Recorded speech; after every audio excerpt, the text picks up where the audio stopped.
Assalamualaikum warahmatullahi wabarakatuh. Bismillahirrahmanirrahim.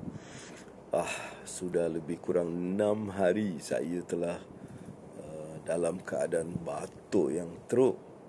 Tak dapat nak menunaikan banyak perkara yang saya perlu buat.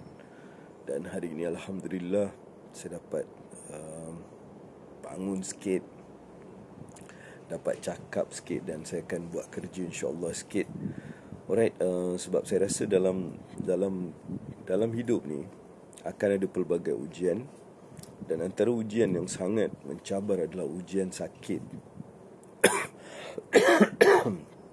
Kerana tapi ujian ni kan sebenarnya dia bagi kita banyak macam satu kesedaran, satu keinsafan, satu benda untuk kita macam rasa semua benda yang kita kejar ni, semua benda yang kita buat ni, sebenarnya akhirnya dia menjadi macam tak berguna langsung.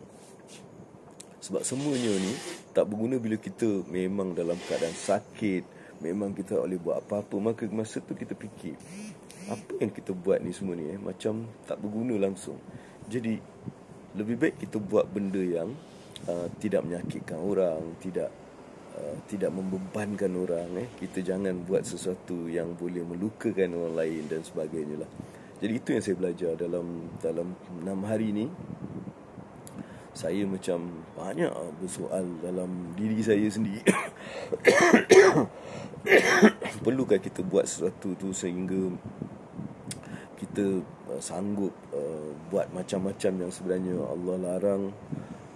Tapi itulah bila kita diberi sakit ataupun diberi ujian sakit ni, kita sabar. Dan kerana bila kita sabar dan redha, maka Allah akan ilhamkan banyak benda. Dan ini akan menjadi satu batu loncatan kita untuk mencapai kedudukan dan kehidupan yang lebih baik, lebih sempurna dan lebih tenang.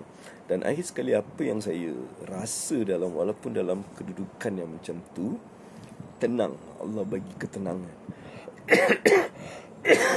Tak sikit pun risau mengenai perniagaan ataupun apa saja. Tak risau sikit pun, Allah bagi ketenangan.